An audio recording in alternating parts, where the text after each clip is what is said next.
झारखंड विधानसभा TV के समस्त दर्शकों को मेरा नमस्कार।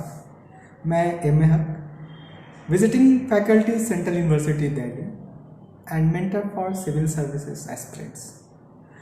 मैं इको टॉक कार्यक्रम के अंतर्गत आर्थिक विषय को सरलता के साथ प्रस्तुत करने का प्रयास करता हूँ। वर्तमान समय में विश्व के कई अर्थव्यवस्था ध्वस्त होने के कगार पर है और इन अर्थव्यवस्थाओं के नाम के साथ डेब्ट जीडीपी रेशियो का हमेशा उल्लेख होता है, जैसे श्रीलंका, नेपाल, पाकिस्तान इत्यादि। आज हम डेब्ट जीडीपी रेशियो क्या है इसे जानने का प्रयास करेंगे। अधिकतर लोक कल्याणकारी राज्य अपनी जनता के कल्याण और उनकी सहायता के लिए बहुत सारे ऐसे खर्च करते हैं जहां से उसे रिटर्न प्राप्त नहीं होता। ऐसे स्थिति में वे अपने देश के अंदर या विदेश से ऋण लेते हैं। यह ऋण केंद्र सरकार और राज्य सरकार दोनों अपने अपने स्तर पर देते हैं।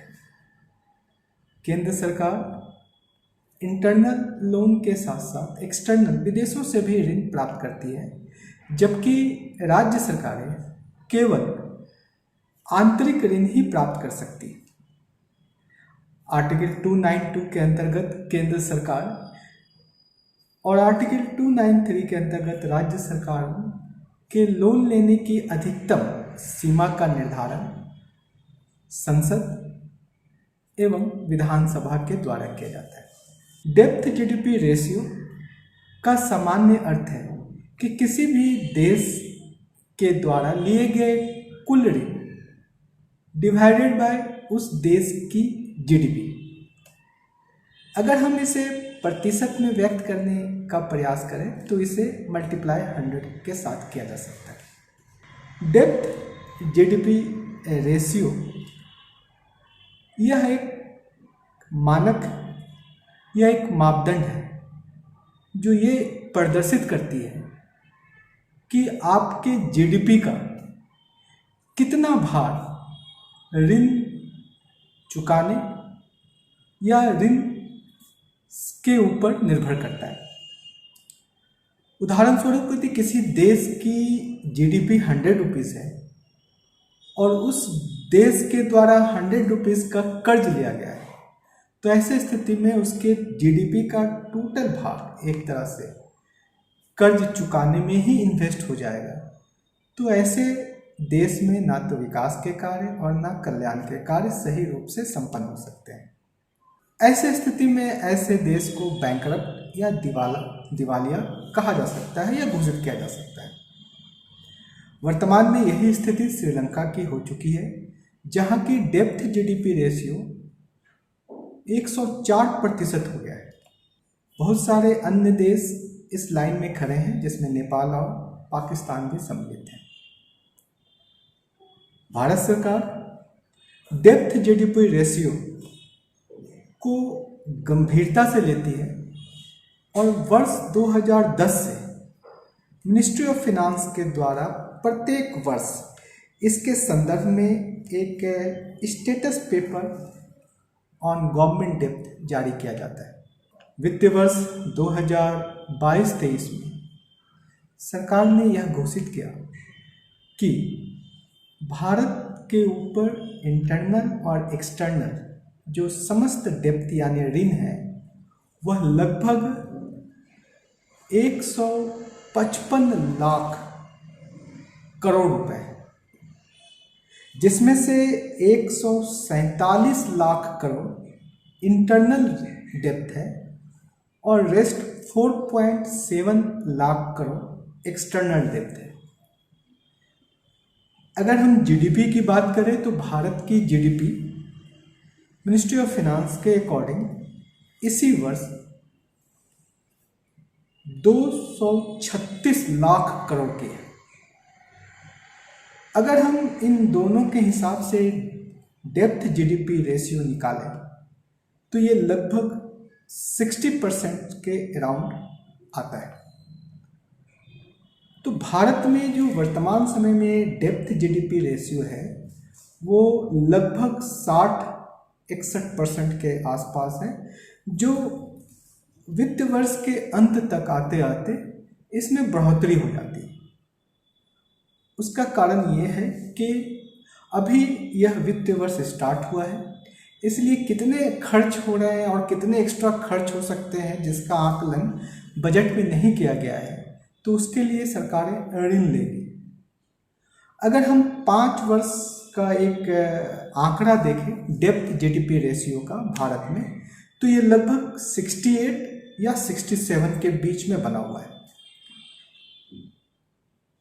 कितना होना चाहिए, इस संदर्भ में WTO ने और वर्ल्ड बैंक ने इस पर एक गाइडलाइन जारी किया है कि विकासशील देशों में डेप्थ जीडीपी रेशियो 77% से ऊपर नहीं होना चाहिए, उससे नीचे होनी चाहिए।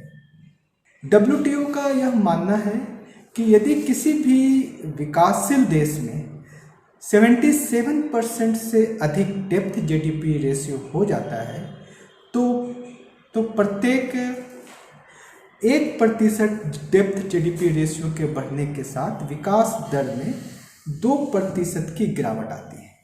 तो भारत में लगभग अभी संतुलन की स्थिति है, और अगर हम अपने रेवेन्यू खर्च पर यानी फिस्कल डेफिसिट जो है उसको अगर हम नियंत्रित करके रखें तो आने वाले समय में डेप्थ जीडीपी रेशियो पर कंट्रोल लगाया जा सकता है। विकसित देश जो डेवलप्ड कंट्री होते हैं वहाँ डेप्थ जीडीपी रेशियो का परसेंटेज कई बार ज़्यादा होता है। उदाहरण स्वरूप अमेरिका में 106% के आसपास है, जबकि जापान में लगभग 200% के आसपास है। लेकिन उनकी अर्थव्यवस्था के ऊपर चुनौतियां इसलिए नहीं होती क्योंकि उनके बहुत सारे धन इंफ्रास्ट्रक्चर के बिल्डअप में लगे होते हैं, जो आने वाले समय में उन्हें हाई रिटर्न देंगे।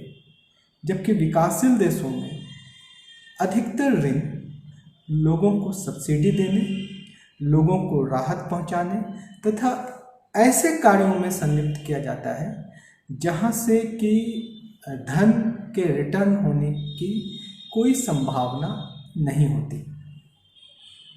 इसलिए वर्ल्ड बैंक, WTO तथा अन्य वैश्विक संस्थाएं विकासशील देशों के डेप्थ जीडीपी रेशियो पर हमेशा नज़र बनाए रखती है, और अगर किसी भी देश की डेप्थ जीडीपी रेशियो 77% से अधिक होने लगता है तो ऐसे स्थिति में वो उन्हें अन्य प्रकार की आर्थिक सहायता पर अंकुश लगाना प्रारंभ कर देते हैं।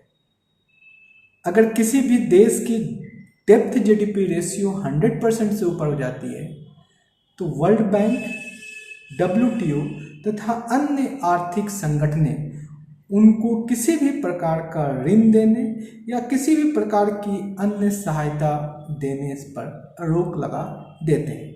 इससे उस देश की अर्थव्यवस्था चरमराने लगती है और वहाँ पर एक अराजकता का माहौल उत्पन्न हो जाता है, जैसे अभी हम लोगों ने श्रीलंका में इसका जीवंत उदाहरण देखा है। जीडीपी की बढ़ोतरी और ऋण में भी बढ़ोतरी यह एक विकट संकट के रूप में वर्तमान समय में समस्त विश्व में देखा जा रहा है, और इसका एक दुष्परिणाम मुद्रास्फीति की दर में बहुत तेजी से वृद्धि या यूएस का जीडीपी लगभग 1.4% से श्रिंक होना इस बात को इंगित करता है कि क्या आने वाले 2 वर्षों में एक रिसेशन का दौर, एक स्लो डाउन का दौर फिर से स्टार्ट हो सकता है।